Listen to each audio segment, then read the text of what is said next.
Hi everyone, hope you are doing well from wherever you are watching this channel, depending on your time zone. Now, Raila Odinga has called off mass action. Actually, he has postponed it after William Ruto requesting him to consider that direction and allow dialogue. And we have launched an opinion poll on this channel asking for your views. Do you agree with the Raila Odinga's position to call off the mass action?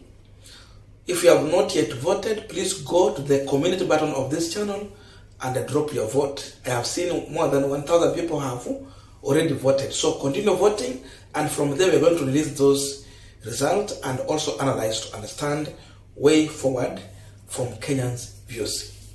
But then, before William Ruto coming out in a presser and Raila's rejoinder, there are several activities that we have witnessed yesterday, which was very much interesting day to watch.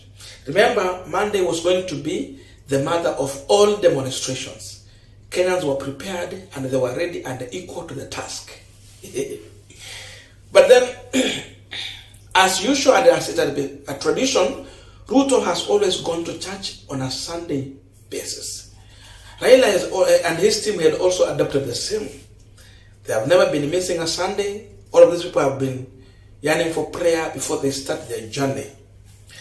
But yesterday it was interesting to see William Ruto missing a Sunday service. He was not present in the Kenya Kwanza event, and that was deliberate. Again, Raila Odinga's side, Raila was missing from the Azimio Sunday event. So it was again deliberate. The question is, why did Raila miss? William Ruto also missed the event on Sunday. Then we had them having a presser from nowhere. No one knew what was happening. The question is, was there a possibility that these two were engaged in a talk earlier? The answer could be yes and no. Could there be a possibility that William Ruto and Raila Odinga met yesterday? The answer could be yes and no. Because they could have decided now to have a talk. But again, the issue of ceasefire comes in because there was a talk. So it means Raila and Ruto has had one-on-one conversation.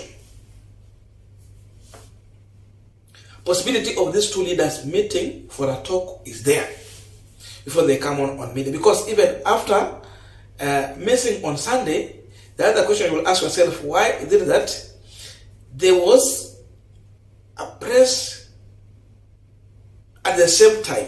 Raila called for a press, William Ruto called for a press.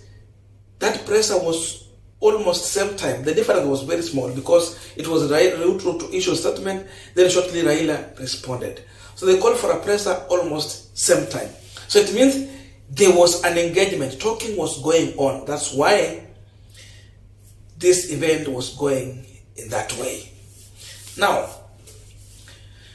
after the presser, this is what we have heard from William Ruto. This is what he said. I have carefully listened to the issues raised by Raila Odinga. In times like this, it is not about who is right or who is wrong. He continued to say, in view of what has happened in the demos, I urge my brother Raila to call off the demos and give away to a bipartisan process. I urge. So the requesting is begging. Raila responded, let me just quote a statement from Raila Odinga. We stand down from our demonstrations scheduled for Monday, April 2022 to allow dialogue. That was Raila Odinga. But then after that, interesting event is still going on. Professor Mutahi Ngunyi gave a suggestion in reaction to the new direction that Kenya is taking. And this is what Mutahi Ngunyi said. Bravo, President William Ruto. What you did today by climbing down was a statesmanship. Babaman responded by climbing down too. That's true. Ruto climbed down. Then Raila Odinga showed a reciprocal of the same. Whatever you do hereafter, keep Gachagua out of it. This is now a warning from Professor Mutahi Ngunyi. Keep off Gachagua from whatever you're going to do. Because now this was just the beginning of a dialogue. Now Azimio and the Kenya Kwanza are going to engage deeper into this to get a solution going forward. But Mutahi Ngunyi is saying what? Gachagua must be away from this dialogue. And I believe Uhuru Kenyatta broke this deal. According to Mutahi Ngunyi, he believed that Uhuru reached out to Raila Odinga and again to William Ruto. So it means Ruto was trying to talk to Raila, but the only way to reach out to Raila is through Uhuru Kenyatta. That is Mutahi Ngunyi. I don't know about this. The issue of Uhuru, Raila and Ruto there. For that one, I'm not sure, but that is according to Mutahi Ngunyi. But then one will ask a question, why keep off Gachagua from this conversation? We want to explain that, but before we go deep into that, there's a quick request for those who are watching and you are not subscribed, please consider subscribing. To our returning subscribers, I must say thank you so much. And again, to all our viewers, please give this video a thumbs up. Thank you so much, and back to this discussion. Just to try and answer the question, the reason why Mutahi Ngunyi believed that Gachagua should be kept away from this dialogue. I want us to check on the latest post from Gachagua after the presser, which he attended when Ruto was addressing the nation, and after the response from Raila Odinga. This is what Gachagua posted. Kenya is a country, and listen to the tone and the words. Kenya is a country of the rule of law. Violence and destruction of property has no place in our country. It will never be allowed under the leadership of His Excellency William Samuel Ruto, now or in the future. I salute Honorable Raila Odinga for calling off demonstrations and violence. For calling off what? Demonstration, that's okay. But the word violence, mark the word violence.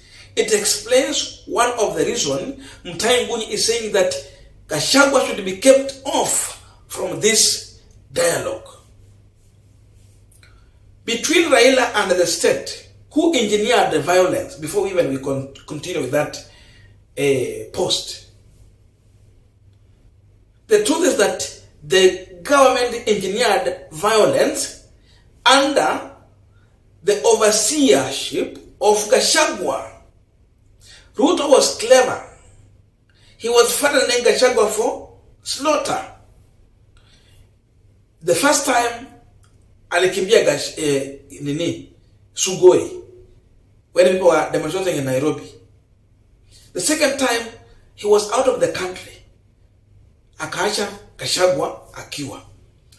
That is the time Gachagua ordered invading of Uhuru Kenyatta's land, invading of Inspector East Africa, and looting massively of property. Destruction. It happened under the watch of Gachagua. So who was the owner of violence? So he's saying that Raila has called off violence. So that means that he's saying that Raila is the father of violence. But we know Gachagua has been the leader of goons. Let us continue. He's saying that I salute Honorable Raila Odinga for calling off demonstration and violence and choosing to pursue his issues in parliament in accordance with the constitution and the law of Kenya. That is the statesmanship. As our president has stated, the government remain committed to protect life and property tomorrow, and then next day and the week and the year to come. government remain committed to protect properties? Has the government been protecting properties? The answer is no. So from there, it tells you what we have already seen people doing. People have shared photos of Gachagua, and in that photo, photo can explain so many things. It can describe who a person is. It can describe a situation. It can describe the feelings. It has described Gachagua. Gachagua is not happy. Gachagua is in pain. Gachagua is in panic. Gachagua is disgruntled. And that's why Mutahi Ngunyi is saying that Gachagua is a poison.